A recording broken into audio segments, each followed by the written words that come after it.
नमस्कार, बहुत स्वागत है आप सभी का इंडिया डेली पर। मैं हूं आपके साथ स्वप्निल वर्मा। वोटों की गिनती आज हरियाणा और जम्मू कश्मीर में शुरू हो चुकी है और 1 घंटा बीत चुका है। इसके बाद जो ताजा रुझान आ रहे हैं उसमें हरियाणा की अगर हम बात करें तो हरियाणा की 90 विधानसभा सीटों पर कांग्रेस पार्टी के लिए खुशखबरी सामने आ चुकी है। कांग्रेस पार्टी रुझानों में यह साफ तौर पर दिख रहा है कि कांग्रेस की जीत हो गई है और एक तरीके से 10 वर्षों का जो उसका वनवास था वो खत्म होने जा रहा है। अगर मैं आपको इस वक्त के रुझान बताऊं जो कि पहले घंटे की काउंटिंग के बाद आए हैं, जो कि पोस्टल बैलेट्स की काउंटिंग के बाद सामने आ रहे हैं, ईवीएम की काउंटिंग भी अब शुरू हो चुकी है, उसके तहत हरियाणा के अंदर पूर्ण बहुमत के साथ कांग्रेस पार्टी अपने दम पर सरकार बनाती हुई दिख रही है।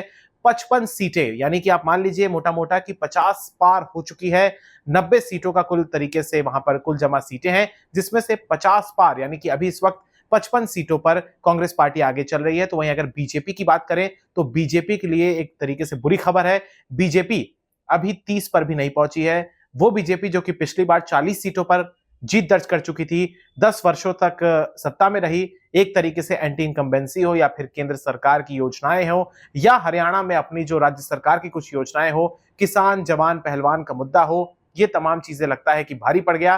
लिहाजा वो नतीजों में भी साफ तौर पर दिख रहा है कि हरियाणा के भीतर बीजेपी के लिए ज्यादा कुछ अब होता हुआ दिख नहीं रहा और उसे विपक्ष में बैठना होगा। बात अगर करें अन्य पार्टियों की तो इसमें आम आदमी पार्टी है, उसका खाता खुलता हुआ फिलहाल नहीं दिख रहा है। अगर आगे खुलता भी है तो ज्यादा से ज्यादा एक आध सीट आ सकती है, वरना उसकी भी संभावनाएं कम है। अगर बात करें जेजेपी और एएसपी यानी कि आजाद समाज पार्टी के अलायंस की, तो उसका भी कुछ ज्यादा अच्छा प्रदर्शन नहीं है।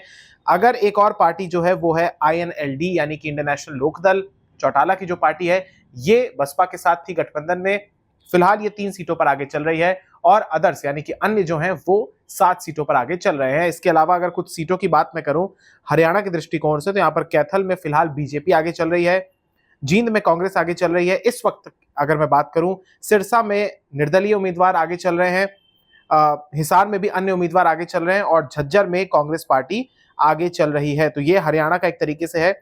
वहीं टोहाना में कांग्रेस, रेवाड़ी सोहना में कांग्रेस आगे चल रही है, महेंद्रगढ़ में भी कांग्रेस पार्टी आगे चल रही है और गन्नौर में अदर्स यानी कि अन्य जो हैं वो आगे चल रहे हैं।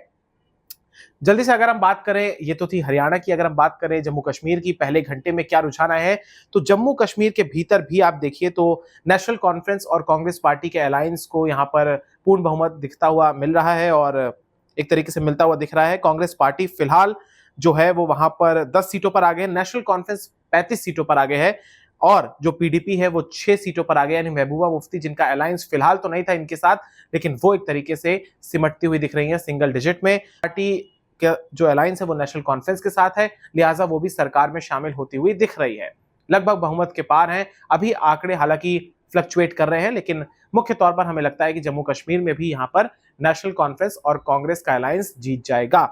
वहीं अगर बीजेपी की बात करें तो बीजेपी तकरीबन 28-29 सीटों पर आगे है। अदर्स की अगर हम बात करें, निर्दलीय हो या और अन्य जो है वो 10 सीटों पर आगे चल रहे हैं। तो कश्मीर जम्मू की जो सीटें हैं, 90 सीटें हैं वहां पर भी, और इस वक्त वहां पर दिख रहा है कि वहां पर 10 वर्षों के बाद उमर अब्दुल्ला की पार्टी और कांग्रेस पार्टी का गठबंधन साथ में हो सकता है, वो सरकार बनाने की दिशा में आगे बढ़ सकता है। फिलहाल इस वीडियो में इतना ही। इस वीडियो को शेयर कीजिएगा, हम जल्दी लौटेंगे आपके साथ नए अपडेट के साथ। शुक्रिया।